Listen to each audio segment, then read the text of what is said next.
What's up YouTube, welcome back to Fresh Prince Sports, and today we're going to be doing a schedule prediction and team preview for South Carolina. If you're new here, check out the channel. I came out with a Nebraska one and a Texas A&M one earlier. If you're new here, also comment down below what schedule prediction you might want to see as well. Without further ado, let's get into this one. After beating teams like Tennessee, scoring 63 and upsetting Clemson, they finished with an 8-5 and second best record in the last 10 years, but they were very inconsistent, losing to teams like Florida by 30, and they finished third in the SEC East. Let's start with the notable draft losses. Jalen Brooks, the number 2 receiver on the team, is going to the draft. Dylan Wonnum and Javon Gwynn, their top interior offensive lineman talents, are gone. Zach Pickens, the elite interior defensive lineman, and of course, Caleb Smith and Darius Rush, the top SEC cornerback duo, are gone. Notable returns, though, they get Spencer Rattler back to, for his 5th season to be the captain of that team, and Antoine Wells, the number 1 receiver. Also, Tonka Hemingway is returning for his senior year after leading the team with 4 sacks. In terms of recruiting class, they got 1 5-star, including the number 1 HTH in the country. They got 7 4-stars, finishing off as the 17th best recruiting class. New transfers, the top transfer is the 5th-year Trey Knox, who is a tight end receiver hybrid, who had 5 touchdowns last year, I believe, for Arkansas. Also, running back, they got a D2 All-American, Mario Anderson from Newberry College, who's one of the most talented D2 running backs. He's going to come out and try to be the lead running back for this team. Transfer losses, they lost 2 highly rated tight ends, Jaheim Bell and Austin Stogner. They're gone.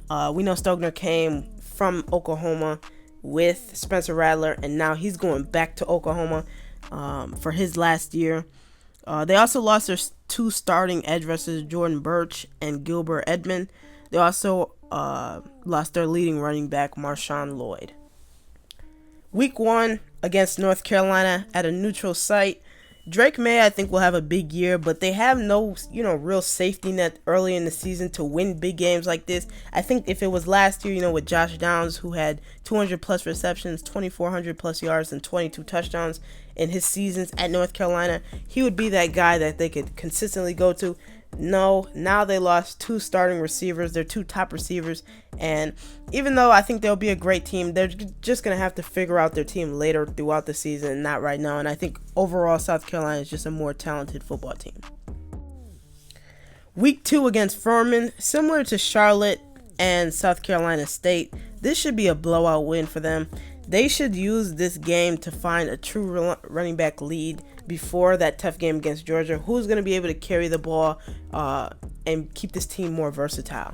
Week 3 against Georgia on the road, this is a guaranteed loss. They will be held under 50 rushing yards, in my opinion, and Georgia will run over 200 yards against, that bad rush defense that South Carolina has had last year, and then they're coming back this year with a lot of different, front 7 losses. So I think Georgia's just going to come away, and this should be somewhat of a blowout, similar to last year. Week 4 against Mississippi State, I'm a big Will Rogers fan, but I think South Carolina has the secondary to make it tough for him, especially on the road. Overall, I think they just outmatched them. I think South Carolina is just a better team, especially with things going on at Mississippi State. Week 5 against Tennessee, another high-scoring game from 2 great offenses. It's hard to say who comes on top, but I think, on the road against Tennessee, Spencer Rattler could struggle late, especially with that secondary, if they choose to become very, overly aggressive late in the game. I think Tennessee actually might be able to get that last drive stop that will end up getting them the win. So this one, I have Tennessee winning. Week 6 against Florida, I can't respect a team with a struggling Big Ten quarterback transferring to your team and starting in the SEC East, which is super hard. I think Graham Mertz is just not a great quarterback. Just my opinion. Florida won't be good this year, and I think the secondary will give them trouble. So overall, I think South Carolina is going to come out with this win. Week 7, Missouri. Even though South Carolina is the better team, Mizzou won the last 4 years and, has home field advantage here. It's all up to Rattler, to see if he can beat that tough Mizzou secondary, but I have South Carolina with the win here. Week 8 against Texas A&M with one of the best receiving groups in the SEC on the road. South Carolina's secondary will have trouble and they will be tested. I think it definitely will be a tight game, but I have South Carolina over here with the upset. Week 9 against Jacksonville State. Gamecock versus Gamecock matchup. Obviously, South Carolina wins, and it's a start to an easier part of the schedule until their last game against Clemson. Week 10 against Vanderbilt. I think it's an easier game than the Jacksonville State game. Super young Vandy offense. I think they definitely do have potential in the future, but Vandy right now, there's no hope for them. Week 11, Kentucky.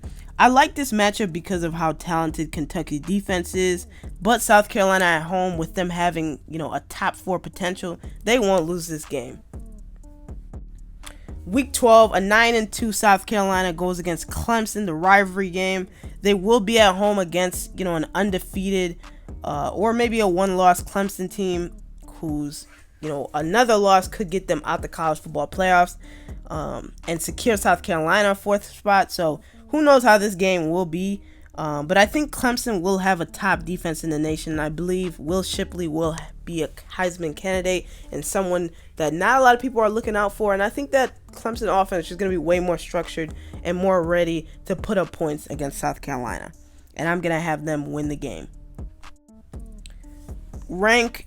I believe they finished second in the SEC East, above Tennessee, even with a 6-2 conference rank. They won't make the SEC championship or make the playoff, but I think they will be in a pretty great bowl game because of the 2 SEC teams that will be in the college football playoffs. I think Spencer Rattler will have a similar season to his freshman year at Oklahoma. My ceiling record for this team is the 9-3 that I have them finishing up on.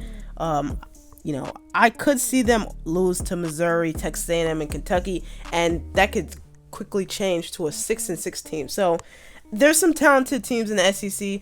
I bet those teams, they don't know, not a lot of people can predict those type of games, and it's a very challenging situation. But I think that if, they can stay consistent and Spencer Rattler and that offense could put up points against these SEC defenses, I think there's no doubt that South Carolina can become one of the top teams in the SEC. If that's all, thank you guys for watching. Make sure to like and subscribe. Make sure to comment down below a video you might want to see. If that's all, thank you guys for watching, and peace.